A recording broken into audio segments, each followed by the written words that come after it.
everyone, welcome back to another episode of Acting Up with Melanie Finney. This is going to be a good one because I looked up some fun facts about TV shows. Now, in my past channel, you guys see me do fun facts about films, but this time I was like, let's switch it up a little bit and talk about some of our favorite TV shows in cinematic history. If you're new to the channel, welcome. Thank you for watching and make sure you subscribe. And if you're not new, welcome back. Let's get into this new episode. I've got my handy dandy notes here and boy, these are good. These are really, really good. Before I get started, I just want you guys to know that I got these facts from BuzzFeed.com. They're not from me, I got them online. But let's get into it.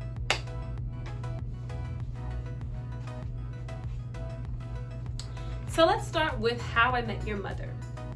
So the actors that played Ted's children had to film all of their scenes in season 1 because they had to do it before they hit puberty and just continuity purposes. They had to film every episode, every scene that they needed to do in season 1, which means they kept all of the secrets of the show for 9 years. The kids knew how the show was going to end, what was going to happen for 9 whole years. I don't know if I could do that. That's serious dedication. I mean, I'm getting paid, I'm gonna do it, but that's serious dedication. So I thought that was really impressive, and I had to definitely let y'all know that. So Blanche from Golden Girls, y'all know Golden Girls. I don't know if you knew that, but Golden Girls is my favorite show, one of my favorites. Blanche from Golden Girls, Rue McClanahan, got to keep most of her costumes. Go you, girl, go you. I wish. This one is a fun fact, but I feel like a lot of people tend to know this one, but I wanted to deliver it anyway. Mila Kunis, when she was in That 70s Show, she lied about her age to audition. So she had to be 18, the actress had to be 18 because of laws and work hours and all that stuff. She was 14 when she auditioned for the show, and she got on the show. Obviously she didn't get fired, so she made it work. But that was impressive. Things like that obviously can't happen nowadays, but I mean, she did it. Met her husband too, so kudos to you, girl. On to 30 Rock.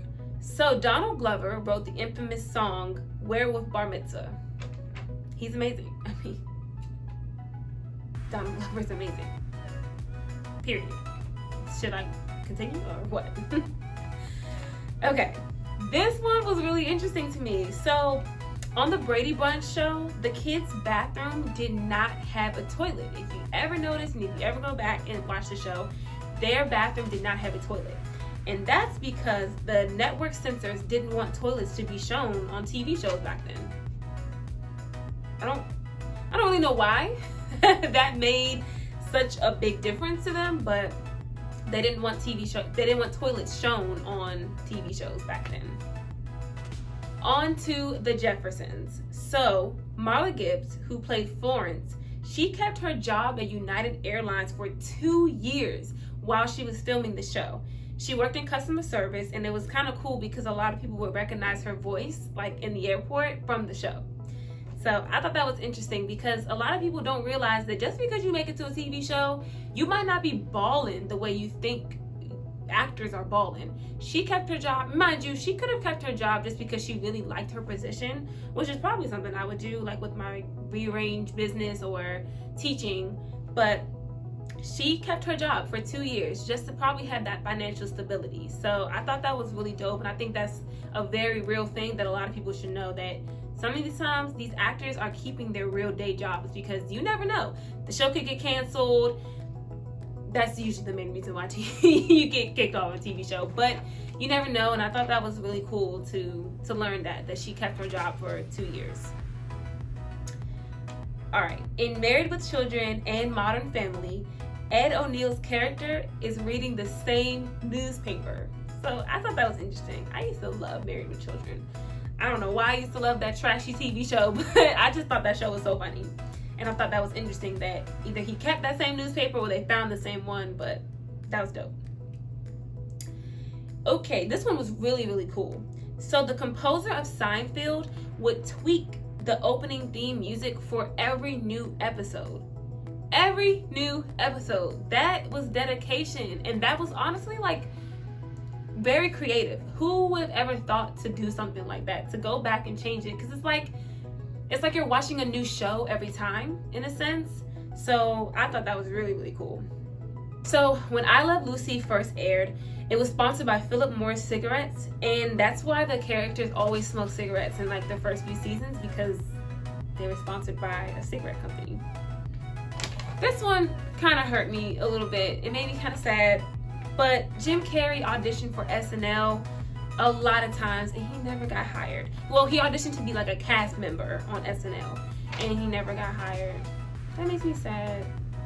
But he's still bomb. I mean, it's Jim Carrey. And I don't know why they didn't hire him. Like, he's amazing, but I guess they had their reasons. SNL, please don't come after me. I don't know.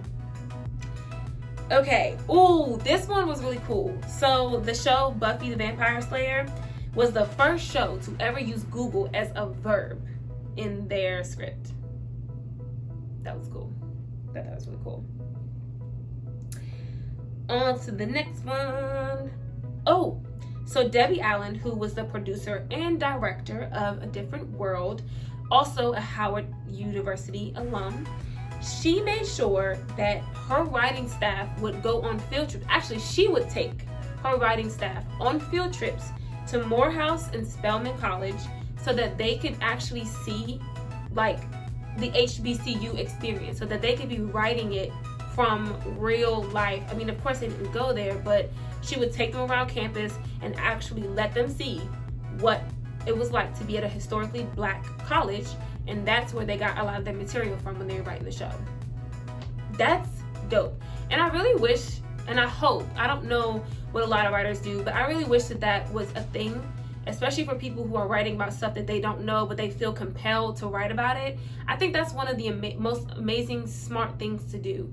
Take them to real life. If you haven't gone through it yourself, at least go and experience it firsthand. I mean, it's kind of like me being a mother and me playing a role of being a mom. I'm not a mom yet, but if I want to play that role, I need to go and experience that firsthand. You can't just write about stuff just because you know people who've done it, or I'm taking shots at a writer that y'all might pick up on what I'm talking about. But I think just by writing about someone that you know or something that you've seen is different than actually going and experiencing it. So Debbie Allen, I thought that was an amazing idea, and I love that you did that, and I hope that there's other writers and other directors that are taking your lead on that and doing the same thing.